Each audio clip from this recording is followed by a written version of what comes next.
The United Nations has warned that the war in the Middle East is disrupting the delivery of food aid around the world, impacting vulnerable communities. The World Food Program, or WFP, says around 70,000 metric tons of aid are affected, with some supplies stuck in ports. That amount is estimated to be enough to feed more than 800,000 people for 3 months.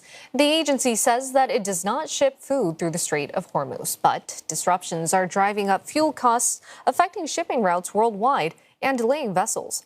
The WFP warns the impact is unlikely to be short-lived. Several countries in the Middle East, including Yemen, Syria, Lebanon, and Palestinian territories, depend on food aid. The WFP also sends parcels to Afghanistan, where 17 million people are food insecure. Until recently, those shipments were passing through Iran. They'll now need to be trucked through multiple countries, adding weeks of delay and costs. For more, we're joined by Alexander Matheou, Regional Director for Asia Pacific at the International Federation of Red Cross and Red Crescent Societies. So, Alexander, the UN calls this the most severe disruption since COVID-19 and the war in Ukraine. So what's failing across the supply chain to make this so acute? Well, thank you very much for having me.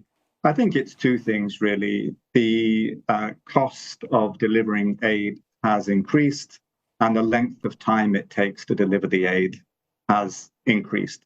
And the combination of those two factors can have significant and are having significant humanitarian impacts.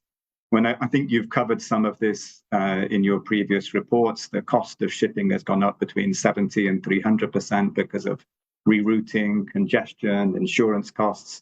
The cost of land routes is also up around 50%, sometimes 70%, because they have to cross more borders and because of the cost of fuel. The cost of air freight has also gone up between 50 and 70% because people have a higher demand for it now because sea freight routes have been closed. And the cost of fuel also impacts on air freight. So all of that means it takes longer to get aid to the people that need it, and it costs more. Now, that is happening about the worst possible time because we are living through a fundamental funding challenge in the humanitarian sector where there is less money than there has been for decades for countries like Afghanistan, which you just mentioned. And now more of that money, which needs to go into vulnerable people's hands, is actually being spent on supply chain costs instead. So it has a very negative impact.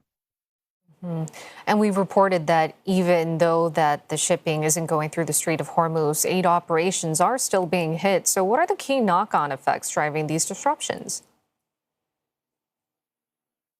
It is a global crisis. The Strait of Hormuz is obviously the focal point, but the insurance costs, the delays, the search for alternative logistics hubs and routes, the cost of fuel, the cost of insurance, all of that has a global effect. So it's not just about the Strait, although that is, of course, critical. It is the global supply chain that has been affected. And as I said, speed and cost therefore have an impact on humanitarian work, particularly in places like Afghanistan, because there it's doubly complicated because they're obviously on the border of Iran, so that supply chains through Iran are compromised. There is a current conflict with Pakistan, their biggest border. That supply chain is compromised, and the rerouting through Central Asia is extremely expensive. So the impact on what is one of the most vulnerable countries in the world and one of the most food insecure countries in the world is significant. And let's speak about that spillover effect with speed, with rerouting adding weeks to delivery times. How are these delays translating into shortages on the ground?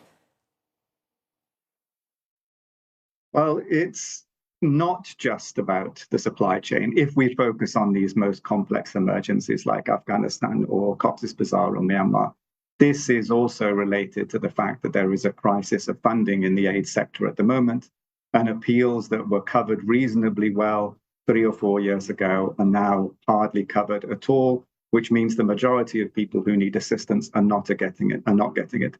The supply chain challenges are exacerbating that. They're making it worse. They're reducing the humanitarian impact of the amount of money that is available, but it is not the only cause of the problem. But this is not just about the complex emergencies like Afghanistan, Myanmar, or Cox's Bazar in Bangladesh. Clearly, the impact of high fuel prices, which have a knock-on effect on high food prices, the reduction in remittances from the Gulf to Asia Pacific, these things have a wide impact on vulnerability across the region. We met with the leaders of Red Cross and Red Crescent societies from Asia Pacific today virtually to discuss how is this impacting on Asia Pacific.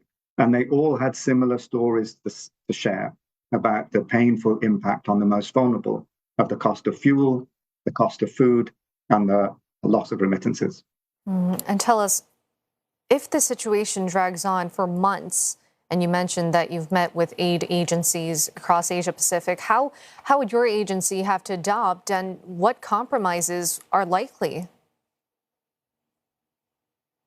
Well, this is a moment when we have to have a hard look at the realities that we are facing now and are likely to face for months to come. So some of the things we talked about today, we're all working on business continuity plans now to try and ensure that we can operate in a fuel-saving way, decentralizing services as close as possible to the people who need them, some reduction of fuel usage whenever we can. We're also trying to identify who is most affected. The Red Cross and Red Crescent societies will be meeting with their public authorities to try to understand which people are really in need of additional social protection at the moment. We'll also be meeting philanthropists, donors, private sector to try to become ready to give extra cash support if we can. That's not going to be easy in the current funding environment, but we will try. These are some of we will try to get ready for the disasters, the climate-related disasters that will inevitably happen anyway, by trying to pre-position as early as possible so we're not stuck because of supply chain delays. It is a moment to think about who is going to be most vulnerable in our own communities, but who is going to be most vulnerable in the wider region.